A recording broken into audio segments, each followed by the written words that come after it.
नमस्कार, मैं तुलसी वर्मा। स्वागत है आप सभी का हमारे चैनल न्यूज़ विवरण पर।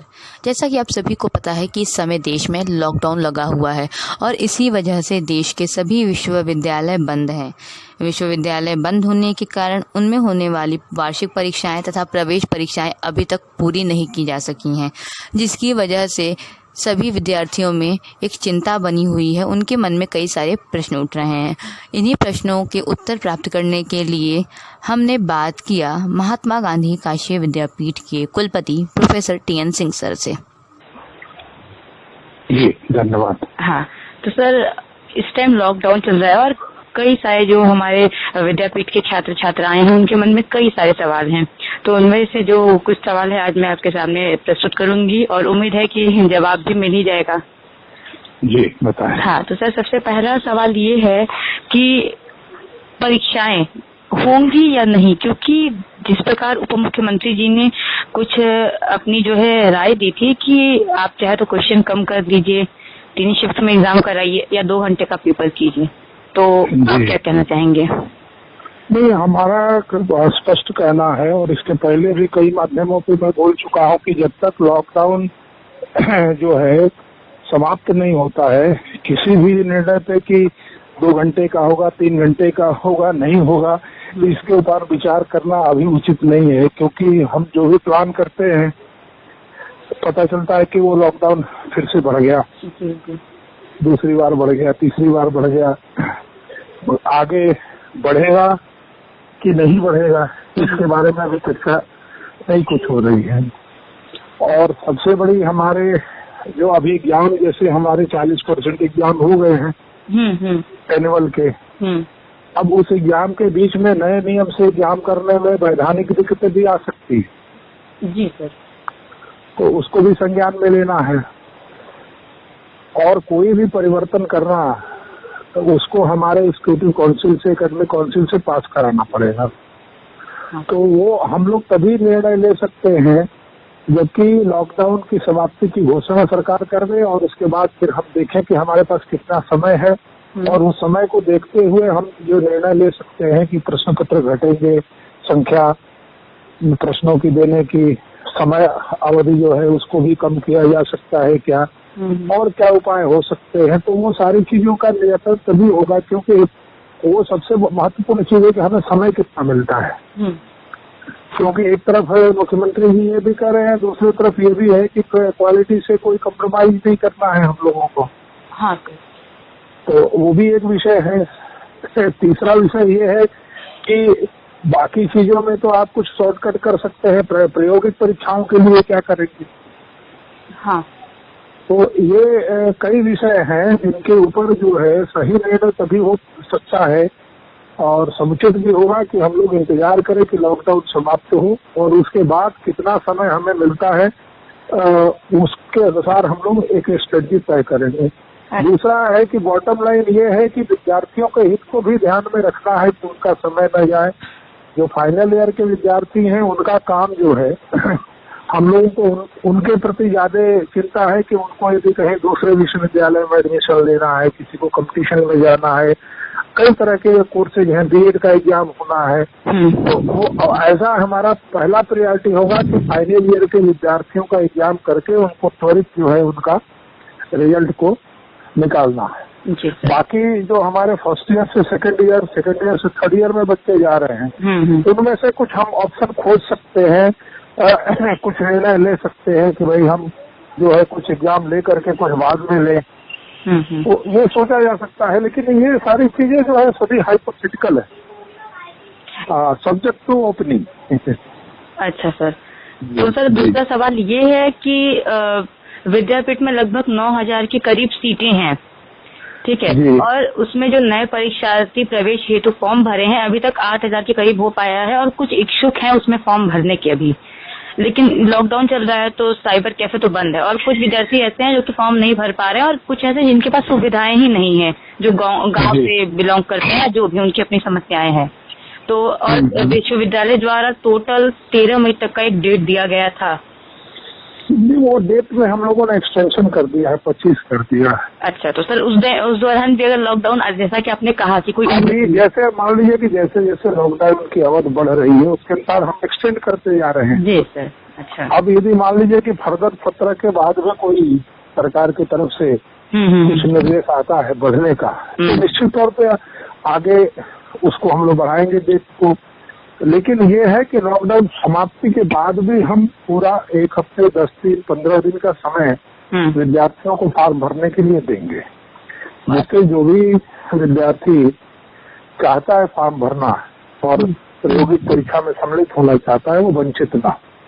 अच्छा, तो मतलब कि लॉकडाउन खुलने के बाद एक पूरा मौका मिलेगा सबको? एक पूरा मौका मिलेगा और वो सबके लिए मौका होगा, क्योंकि कोई ये ना कहे कि हम फॉर्म नहीं भर गए। हाँ। क्योंकि हमारे पास भी तमाम पत्र आते हैं विद्यार्थियों के। हाँ सर। मेल लिखते हैं लोग।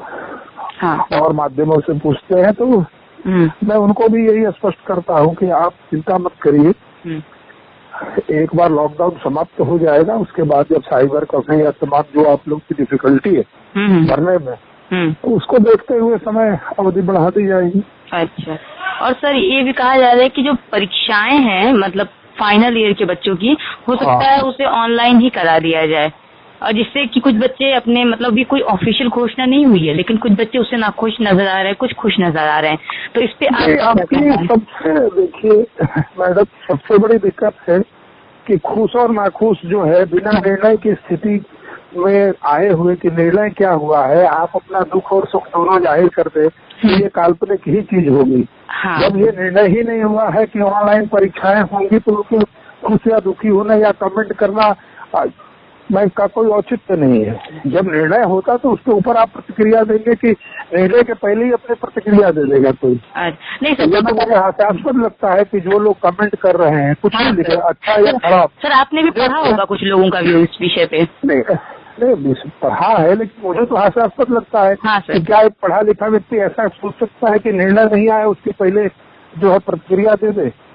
बिल्कुल। तो अभी निर्णय ही नहीं हुआ है, और हम लोगों के तरह के विश्वविद्यालय के अंदर जो कि ग्रामीण और शहरी क्षेत्रों से जुड़ा हुआ है, उसमें हम लोगों को खुद का भी ध्यान है कि हम किस तरह से एग्जामिनेशन देके सबको समान अवसर मिले, सब अपनी प्रतिभा का अच्छा जो है प्रदर्शन कर वो दिखा पाए, जितना भी उनको आता है उसके अनुसार उनको समुचित और उचित जो है मार्क्स मिले। तो ये सारी चीजें जो है ये सब काल्पनिक। अब ये है कि कोई डिस्कशन के लिए कोई पॉइंट नहीं है तो आप खुद से एक डिस्कशन बना करके एक मुद्दा और उससे आप एक दूसरे को लिखते रहिए, पक्ष में विपक्ष में, तो ये वाद विवाद का विषय नहीं है, ये डिबेट का विषय नहीं है, ये निर्णय का विषय है। निर्णय होने का उसके बाद आप अपनी प्रतिक्रिया दीजिए, स्वतंत्र है देने के लिए। हाँ हाँ। अच्छा सर, अगला सवाल ये है कि जो हमारी सरकार है उसके द्वारा ये कहा गया है कि अब से कर्मचारी जो है सरकारी सभी सरकारी संगठन में या सरकारी विश्वविद्यालय में सभी जगह पे 33% कर्मचारी आ सकते हैं काम करने, तो क्या हमारे यहाँ हमारे यहाँ आ रहे हैं जो परीक्षा से संबंधित है वो कुछ आ रहे हैं, कुछ रजिस्ट्रार ऑफिस से आ रहे हैं, हम खुद कार्यालय में बैठते हैं जा करके रोज। हाँ सर। अच्छा तो ये सारा जो 33% का परमिशन सबसे पहले हम लोगों ने दिया है पूरे बनारस डिस्ट्रिक्ट। हाँ सर। और सबसे पहले चालू किया हमने तो जो 2-3 दिन के लिए पूर्णबंदी थी उसके एक दिन पहले ही डीएम से परमिशन लेके चालू कर दिया था, लेकिन 2 दिन तक नहीं फिर हुआ क्योंकि पूरी तरह से ये क्षेत्र जो था निषिद्ध क्षेत्र घोषित हो गया। अच्छा ठीक है सर। तो इसमें ये भी कहा गया है कि विभागों में जो है 55 साल की जिससे जो अधिक उम्र के कर्मचारी हैं उनको घर पे रहने के लिए कहा गया, तो क्या विद्यापीठ में भी ये नियम फॉलो किया जा रहा है? उनको घर पे रहने का आदेश दिया गया है या 33% मैडम जो कर्मचारी केवल एडमिनिस्ट्रेटिव बिल्डिंग से जुड़े हुए हैं 33% में वही आ रहे हैं। अच्छा। और हम लोगों का ज्यादा से ज्यादा ये प्रयास है कि जो लोग कैंपस में रहते हैं उन्हीं को बुलाने का प्रयास किया जाए। हमारा मुख्य उद्देश्य है कि कोई काम रुके ना, और बाहर से कोई विभाग तो खुल नहीं रहा है, कोई शिक्षक नहीं आ रहा है, कोई कर्मचारी वहाँ नहीं आ रहा है, कोई विद्यार्थी नहीं आ रहा है, तो वो तो ऐसे ही पूरी तरह से उनको नहीं आना है। तो केवल ये एडमिनिस्ट्रेटिव से जुड़े हुए लोग हैं वही लोग आ रहे हैं, उनसे ही 33% को हम बुला रहे हैं। अच्छा। और उसके लिए भी हमने सारी व्यवस्था कर रखी है। गेट पे घुसते ही टेम्परेचर मेजरमेंट का हमारा विद्यापीठ का अपना डिवाइस है, उसमें टेम्परेचर गेट पे लेते हैं, एडमिनिस्ट्रेटिव बिल्डिंग में लेते हैं, सैनिटाइज कराते हैं, मास्क डिस्ट्रीब्यूट कर रहे हैं उनको, जाते वक्त भी टेम्परेचर लेते हैं। तो ये सब विद्यापीठ ने हर कर्मचारी, हर शिक्षक के घर में जा करके हम लोगों ने हर घर के हर सदस्य का टेम्परेचर लिया है। यहाँ के सुरक्षा, हाँ, पूरे सबका टेम्परेचर, और सभी को हम लोग रजिस्टर मेंटेन किए हुए हैं। और ये नहीं, वन टाइम नहीं है, ये हर तीसरे दिन हम ले रहे हैं। दूसरा है कि हमने अपनी सैनिटाइजिंग मशीन खरीदी हुई है विद्यापीठ के रिसोर्स से, और उससे पूरे कैंपस को एक बार सैनिटाइज करा दिया। आज दूसरा चरण शुरुआत हो गया। अच्छा। तो विद्यापीठ ने सारी जो भी जितना हो सकता है कैंपस को सुरक्षित रखने के लिए, साफ सुथरा रखने के लिए, किसी तरह की कोई दिक्कत ना है, उसके लिए जितना हम लोगों के बस में है उतना हम प्रयास कर रहे हैं। उतने तो बड़े बड़े विश्वविद्यालय नहीं कर रहे हैं जिन्हें हजारों करोड़ रुपए मिलते हैं। हाँ। हम तो गरीब विश्वविद्यालय हैं जहाँ पर कि पैसे का अभाव है। हाँ।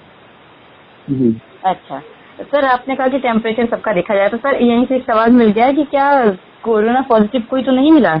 नहीं, कोई टेम्परेचर वेरिएशन का केस अभी तक जितने लोग आ रहे हैं उनमें से कोई नहीं मिला। और कैंपस में अभी तक इस तरह की कोई रिपोर्टिंग नहीं है कि किसी को इस तरह का मतलब आशंका भी नहीं हुई है।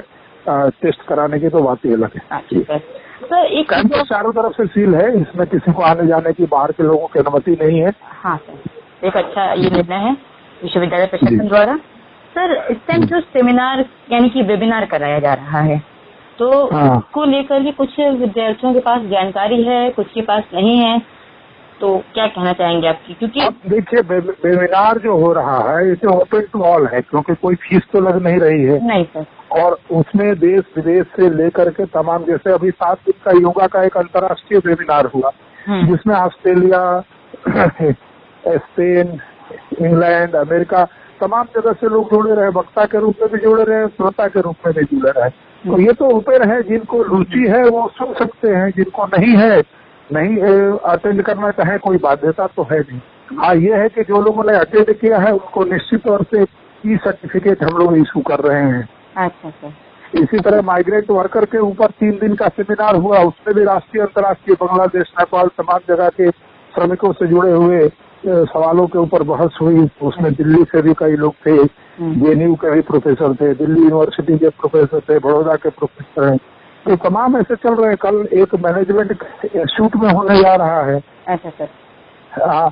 उसमें भी वाइस चांसलर जो है कई जगह के उसमें पार्टिसिपेट कर रहे हैं, और विश्वविद्यालय के कुलपति जी उद्घाटन सत्र में है, समापन सत्र में एमडीआई के डायरेक्टर हैं, पवन जी वो हैं।